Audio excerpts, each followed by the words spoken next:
Shalom Bapak Ibu, Saudara sekalian. Kita akan memulai kuliah kita secara online tentang teologi tabernakel. Ketika kita mempelajari teologi tabernakel, kita harus memahami bahwa tabernakel itu adalah gambaran kerajaan surga. Dan bagi setiap orang percaya, kita dilatih untuk bisa merasakan bagaimana kerajaan surga itu nyata di tengah-tengah kita. Ketika kita mempelajari tabernakel yang tertulis dalam kitab Perjanjian Lama, khususnya di dalam kitab Taurat Musa, kita harus mencari padanannya, kita harus mencari maknanya dan artinya bagi kita saat ini, bagi gereja saat ini. Dan sesungguhnya tabernakel itu berbicara kerinduan hati Allah, agenda Tuhan yang sesungguhnya adalah Tuhan ingin ada di tengah-tengah kita. Tuhan ingin berdiam bersama dengan kita. Tuhan ingin bersekutu bersama dengan umatnya. Dan itu masalah tempat tinggal, masalah berdiam, dan itu menjadi utama bagi Allah. Bagi manusia itu harus menjadi satu pengalaman, bagaimana Allah berdiam dan memberikan dampak dalam kehidupan manusia. Dampaknya adalah berkat Allah yang melimpah di dalam kehidupan kita. Saudara, Musa diperintahkan Tuhan untuk membangun kemah suci, tabernakel. Tidak lama waktu yang dibutuhkan umat Israel membangun kemah suci itu. Hanya 50 hari saja. Alkitab mengatakan mereka mulai membangun itu tanggal 1 bulan 1. Dan kemudian kemah suci atau tabernakel itu sudah selesai di tanggal 20 bulan yang kedua. Namun yang menjadi permasalahannya bukan membangunnya yang demikian cepat, tetapi bagaimana mengisi, bagaimana menghidupi, bagaimana menjadi gaya hidup, yaitu tinggal terus bersama dengan Allah di tengah-tengah perjalanan kehidupan mereka. Saudara, di dalam kitab Keluaran kita tahu Gunung Sinai itu merupakan puncak kehidupan bangsa Israel, di mana sebelumnya bangsa Israel keluar dari perbudakan di Mesir dan mereka berkumpul di Gunung Sinai untuk dibentuk Allah menjadi satu keluarga besar, bukan lagi pribadi-pribadi. Dan ketika Allah rindu membentuk bangsa Israel menjadi satu keluarga, Dia artinya ingin menyatukan bangsa Israel menjadi satu kesatuan, dan Allah sebagai pemimpinnya, Allah yang memerintah kehidupan mereka. Ada satu intimasi yang indah, dan untuk itu diperlukan satu usaha bagi bangsa Israel untuk melupakan kehidupan mereka yang lama ketika ada di Mesir. Saudara sekalian, ketika kita mempelajari kitab Keluaran Musa, kita melihat bagaimana perjalanan bangsa Israel keluar dari tanah Mesir. Tuhan terus mengawal setiap mereka. Namun pada saat mereka sudah terhindar dari Mesir, dan pada saat mereka menunggu Musa di atas Gunung Sinai, mulai satu persungutan ada dalam kehidupan bangsa Israel. Di Gunung Sinai inilah Musa naik ke atas gunung dan menjumpai Tuhan. Dan perjumpaan dengan Tuhan yang begitu intim itu mengubahkan kehidupan Musa.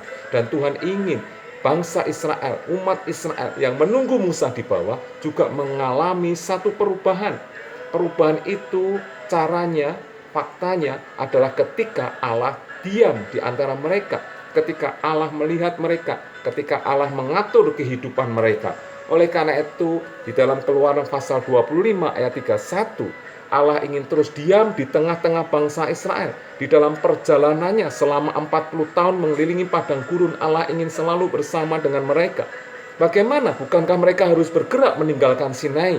Caranya adalah mereka harus membuat satu kemah di mana Allah bisa terus ada di tengah-tengah mereka. Dan kemah itu mereka bawa, mereka gotong bersama-sama. Dan pada saatnya ketika Allah ingin berjumpa dengan mereka, mereka harus diam, mereka harus tinggal, mereka harus berhenti dalam perjalanannya dan bersama-sama menyembah Allah di dalam satu kesatuan.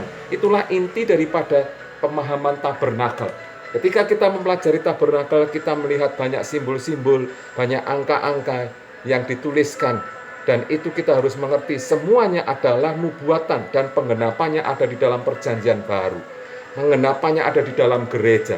Tabernakel artinya adalah tenda, tempat tinggal, tempat kudus. Ya. Tabernakel adalah satu tenda yang berpindah-pindah dengan furniture portable yang dibawa pergi berpindah dari satu tempat ke tempat yang lain, di mana ke-12 suku Israel duduk bersama-sama mengelilingi tabernakel itu. Dalam bahasa Ibrani tabernakel berarti miskan, dalam bahasa Yunani skeneo, yaitu artinya Allah tinggal. Mempelajari tabernakel berarti mempelajari aturan-aturan bagaimana Allah bisa tinggal berdiam di tengah-tengah kita. Ketika Allah tinggal di tengah-tengah kita, maka kemuliaannya hadir. Ketika Allah tinggal, Allah diam di tengah-tengah umatnya, maka umatnya bisa mengenal Allah dengan baik. Ketika Allah diam tinggal di tengah-tengah umatnya, maka ada pergerakan rohani, ada perjalanan menuju suatu hal yang indah, menuju suatu masa depan yang cemerlang, yang penuh dengan kemenangan. Tabernakel dibuat supaya Allah berkenan. Ketika Allah berkenan, Allah hadir. Dan ketika Allah hadir, maka semuanya akan menjadi kudus. Karena Allah itu kudus, maka ketika kita mau bertabernakel dengan Tuhan, syaratnya adalah mari kita jadikan hidup kita kudus di hadapan Dia, sehingga Dia betah, Dia tinggal, Dia memberikan berkat-berkatnya di dalam kehidupan kita. Tabernakel berbicara bagaimana seseorang mulai percaya pada Tuhan, mulai satu pertobatan, mulai dengan satu pembaptisan disucikan dengan darahnya. Darah itu menyucikan, dan kemudian masuk lebih dalam lagi di dalam penyembahan, di dalam terang Tuhan. Kemudian Allah akan memberi makanan-makanan. Firman-Nya adalah makanan roti hidup bagi setiap kita. Dan pada akhirnya kemuliaan akan didapat bagi setiap orang percaya yang senantiasa berskenoo, bermiskan dengan Allah sendiri. Allah diam di tengah-tengah mereka.